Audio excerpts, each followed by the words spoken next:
You probably saw my review of the newish ZTE Axon 7 Mini in Phone Show 303. Summary, great little device, though underspec'd a tad in camera and processor departments. But I did mention the full-size original Axon 7 here. A viewer has kindly lent it to me for testing. True, it's harder to find this for sale, at least in the UK, and there may be some fiddling to do in terms of setup. Note all the Chinese stuff here. But then you're a hardened Phone Show viewer. I'm sure you'll cope. The bump up from the Mini is that the screen's now QHD, up from 1080p, and 5.5 up from 5.2 inches. The processor's a Snapdragon 820, up from a 617. RAM is 4GB, up from 3GB, and storage is 64, up from 32GB, both plus micro SD. The main camera is now much higher spec, now 20 megapixels. F over 1.8 with OIS and a decent sized sensor, 1 over 2.6 inches. See some of the camera samples here. The battery's bigger too at 3250 milliamp hours, as you might expect. And I knew you'd be interested to see if the bigger body and bigger speaker cavities give the components with Dolby Atmos processing more of a chance against the best in the field. So here goes, some classic Bonamassa for you. Firstly on the Axon 7, full volume.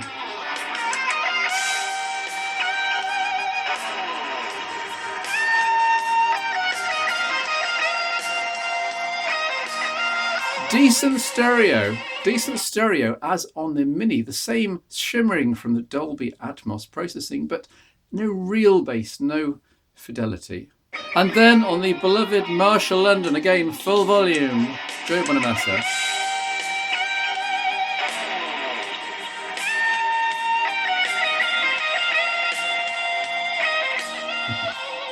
Great bass, great fidelity. The king is still on the throne then by quite a margin, at least in terms of phone speakers.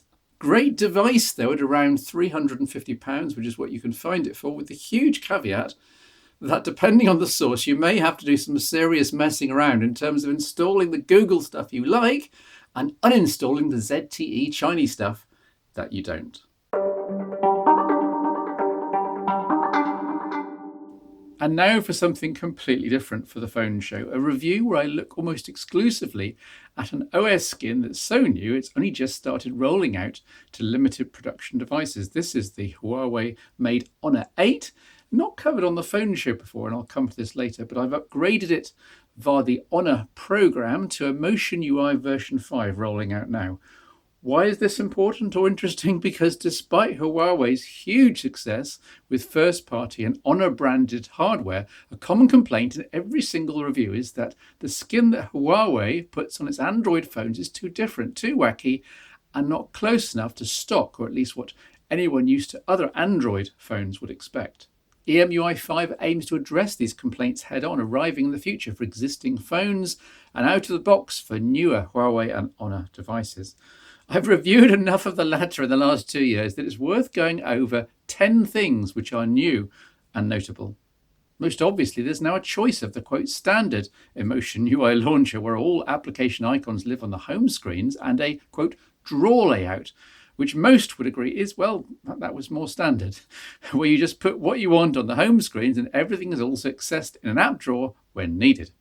Naming ironies aside, though, this is an important option and something that I think Huawei had to do. Although I personally tend to only keep around a dozen of the very best third-party apps or games installed on my Android phones, and so I'm able to live with all of these on home screens or in folders, I accept that this was a major pain for anyone with, well, much more installed. Emotion UI 5's draw interface is well done too, with an alphabetic index down the right of the screen. Just tap the letter you want and you're taken straight to that section of the apps list. Useful when you've got potentially hundreds of apps and games installed. Second in my top 10 are faster and less obtrusive animations. Now, some transitions are instant, some have almost imperceptible scale up or scale down animations, but at no point do you feel slowed down by them. Thirdly, the Huawei first-party apps are acquiring a new visual style with common actions in a pod-like graphical control at the bottom of each screen. Dare I say it, like Windows Phone used to? These are hard to argue against since they'll lead new users more easily into discovering the main things that they can do with their data, even if they have nothing to do with Android's own normal conventions, as dreamed up by Google. Fourthly, helpful on phones with larger screens, there's now a gesture to shrink the entire UI by 50% in terms of screen area. Swipe left or right, as here, and be amazed. Okay, so it's not needed on the Honor 8 here, but on the newer breed of 6-inch screen phones, it could well help when on the go, effectively giving you a one-handed iPhone 5 size screen to manage with just a single thumb. Number 5, based on Android Nougat, of course, Android 7, Emotion UI 5 also allows through quite a few of the native Android 7 features, including multi-window for the mainly Google apps that support this mode, plus the slightly, obvious double press on the recent apps control to switch to the last application used. The Google Now screen search is also present and correct with a long press on the home control, and you can now long press on any notification shade control to go straight to the appropriate settings pane. This is feeling more and more like stock Android by the second. Number 6, at the bottom of the recent apps carousel, Huawei now handily shows the amount of RAM free on the phone. Tech heads appreciate this stat, even if regular users are none the wiser. Number 7, under the hood, Emotion UI 5 apparently monitors resource usage to ensure smoother running on a per-user basis, using a combination of smart CPU management based on the most recently used apps and a storage defragmentation, including replacing the native Android file system here with F2FS, which should in theory be more reliable in the long term. Number 8, you can now dual log in to WhatsApp and Facebook if you have more than one account. I'll leave this to fans to verify that I don't use either. 9th, there's not only now a good breakdown of where your storage has gone, but a junk files and cache cleaner built into settings. Okay, so cache files will build up again over time, but this can be a useful short-term reclamation option and a good speed boost.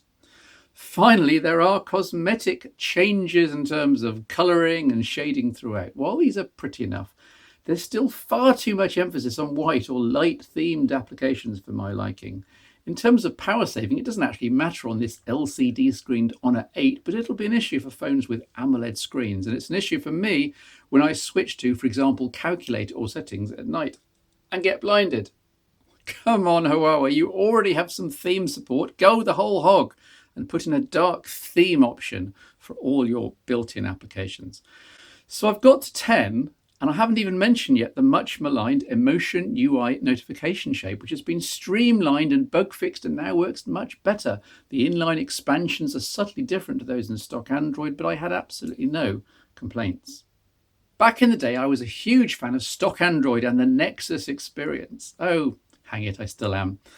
But spells with HTC, ZTE, and now Huawei and Honor Gear have left me to conclude that Android skins aren't the beasts they used to be. They can now genuinely add value without annoying. This Honor 8, by the way, I haven't seen this before on the phone show. It's a nice phone, it's extremely slippery. Think oleophobic glass on both sides, and it slides off every surface known to man. Reminiscent of the Mi Mix I saw recently from Xiaomi. A 1080p high contrast LCD screen, a Kirin 950 chipset inside, 4GB of RAM, 32GB storage plus micro SD. It's very fast and very premium feeling. The speakers, mono and so-so, while there's a dual camera setup on the back with the usual Huawei party piece of wide aperture effect photos, making everything look as if shot with a large lensed DSLR. Dual LED flash and 1080p video recording. Fingerprint scanners on the back, of course, USB Type-C for data and charging, plus you still get a 3.5mm audio jack. All in all, a nicely spec'd, though unremarkable, high mid-ranger. This came out over 6 months ago and is to be found now at just under £300, including VAT in the UK in most places, which seems about right. Certainly worth looking out for second-hand if you don't mind a mono speaker and if you like your phone's glass, front and back.